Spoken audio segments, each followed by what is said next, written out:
October 2022 was one of the most challenging months I have ever had in business. One morning, I was in the thick of it and I found myself crying on the bathroom floor. It was 2 a.m. and I was too sick to sleep. We had just downsized the social curator team and stopped all of our promotions. So no lead generation, no free classes, no paid ads, no opt-ins, everything stopped. I needed time to recalibrate and redefine our vision. I needed time to figure out what type of business we actually wanted to build. And as hard as it is to admit, somewhere in the process, I'd gotten lost. But I chose to keep on going. And we've spent the last 10 months rebuilding the business, reinvesting in tech, and rebuilding a platform that we're really proud of. Times were very uncertain and they were very difficult. And then I'm gonna admit, they still are very difficult at times.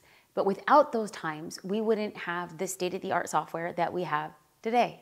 And so in this video, I'm going to share 6 steps on how to lead through uncertain times and why it's important to do so, especially when you don't really feel like it. When I look back at that time, I always think to myself, I had the option of quitting and I had the option to keep moving forward. And the idea of keep moving forward felt too heavy. It felt too long and it felt too much. And so I said, can I just move forward today?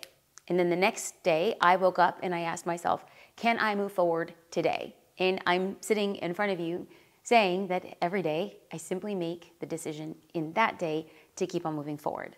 And so it feels like far easier to curl up in a ball and just give up.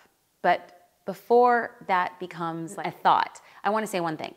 Learning how to lead during uncertain times is really important, and it's inevitable in business. Because if it were easy, everybody would be doing it and everybody would be pushing forward, but it's not.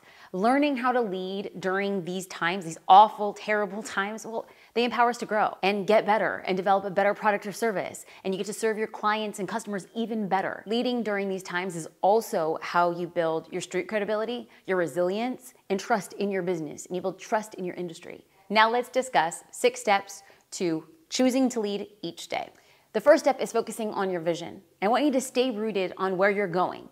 And when the process gets really hard, you're going to be able to stay laser focused on why you started and why it's worth it. The plan you make and the way that you get there, maybe it's going to change, but your vision is going to help guide a new path for you and your team to get to those places. The second step is leaning into transparency. It's totally okay. And I wish I would have given myself the permission to do this. It is okay to say, I don't know the answer to that right now. This builds trust with your team and your customers and your community members. When you do this, they know that you're not just answering to answer that. You're actually leading with an example of honesty and integrity. Admitting when you don't know the answer could also help empower the team to step up and say, hey guys, maybe we should find a solution. And that happened a lot of times. Step 3 is resisting the need to show up perfectly. Oh yeah, social media, gotta be perfect all the time. No, waiting to show up perfectly could lead to times of you not showing up at all. Instead, choosing to show up authentically could help or inspire somebody else to show up when they don't want to. Knowing that their circumstances, they don't have to be perfect to show up, and neither does mine. And when we show up in a place of true authenticity, it empowers other people to do the same. Step number 4 is simply taking the time to ask yourself, what could derail my progress, right? What could throw me off track? And then what am I gonna do if that happens? Having a plan in place when things don't go as you had planned, that derailing could stop you from hitting your goals. And so first, I want you to have a plan mentally for what those challenges could be and what they could happen in your business. And second, I think it's gonna be really important. It's gonna help you reach these specific goals. If something goes awry, what are you gonna do? You're still gonna stay on track. When you have a plan in place for unforeseen circumstances, you're gonna be better able to handle them. Here's a few examples of things that could derail you from hitting your business goals, because if you don't know, now you know. So example number 1, let's say you're a health coach. One thing that could derail you is the objection that your one-on-one coaching price, it's too high. When you realize this, you can create a plan to downsell a lead into group coaching so you could still work with them, but at a lower price point. Now they can have a taste of what it's like to work with you, and after buying from you once, someone is 70% more likely to buy from you again. Example number 2. Let's say you're a new photographer in a small town who's focused on high school senior pictures, and one thing that could derail your progress is lack of visibility. When you realize this, you can offer mini group sessions for seniors and their friends. Having friends in the photo shoot is a unique offering that helps you gain exposure from high schoolers and, more importantly, their parents. Number 5 is seeking community and collaboration. A strong community of people who are in the same season or industry as you will not only support you in business, but also provide emotional support needed when you really need to stay resilient during challenging times. If you don't have a community to ask questions or brainstorm or get help from, here are 3 ideas to help you find the right community. The first is to seek out mentors.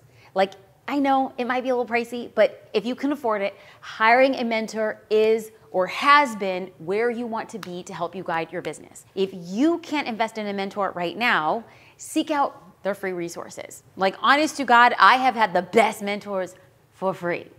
The second idea is to work, well, hold on. I've had the best mentors for free because I was just consuming their free stuff, okay? I wanted to be very clear there. The second idea is to work with other people in your industry. Even if there isn't a space to collaborate with other people in your industry, try creating one. You want this space to be a place that's really safe to brainstorm, share your wins, ask ideas, be on each other's like live videos or podcasts, or even collaborate on joint offers if it makes sense. The third idea is to talk with past customers or clients. When you do this, here's a few questions you could ask. How have your needs changed? How could my product or service be better to serve you? Is there anything that I could do differently to improve your experience or results? Is the messaging I use to talk about my offer still in alignment to what you might need, like the same that you need now and the same that you needed in the past? Okay, those are all simple questions, and I hope you start using them as soon as possible. And finally, step number 6 is adapting to market shifts. So what does this mean? It looks like staying informed about your industry trends and market dynamics. You want to do market research to see if your pricing, your offering, and your value is still aligned with the industry standard. And if it's not, no problem, but be fully aware of that. It also looks like monitoring changes in your customers' needs and adapting your business to what they need. You could do this by asking yourself 3 questions. Question number 1, is my ideal client making buying decisions differently from they have in the past? For example, maybe they need to spend more time with you or your brand in order to build trust. This might mean that you need a longer launch period, a different conversion event, or simply spend more time hanging out with your audience before expecting them to take the next step with you. Question number 2, what type of offers are landing with my ideal client? For example, if you're a coach, do you notice that your clients want to commit to 1 month, 6 months, a year? Do they want a community component? Paying attention to what your ideal client wants can help you adjust your offer for what they need. And lastly, adapting to market shifts can also look like creating a culture of innovation, right? For example, many people in my industry were afraid of AI or ignored or even denied the impact that it could make. Well, my team and I, we decided, hey, we're gonna welcome AI, and we even created a feature around it. So instead of thinking, oh, this is gonna ruin or this is gonna steal our business, we stopped and asked ourselves, how can we shift and use AI to our advantage and empower business owners to use it easily too? Win-win. Okay, so let's review. Leading during gnarly, crazy, challenging times is necessary. It is normal. It is to be expected. It allows you to build credibility and trust and resilience in your business and then within your team. The 6 steps to leading during these difficult times are: number 1, focus on a specific vision.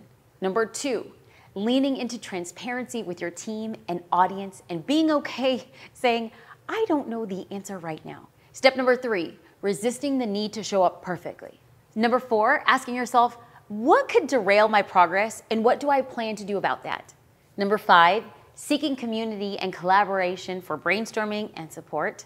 And finally, number 6, accepting and adapting to market shifts, staying informed, and listening to what your clients want. I want to say thank you. Thank you for watching this. And I would really love to know which of these steps resonated with you the most. And I want to know, are you actually going to implement in your business? Because I really, really want to see you succeed.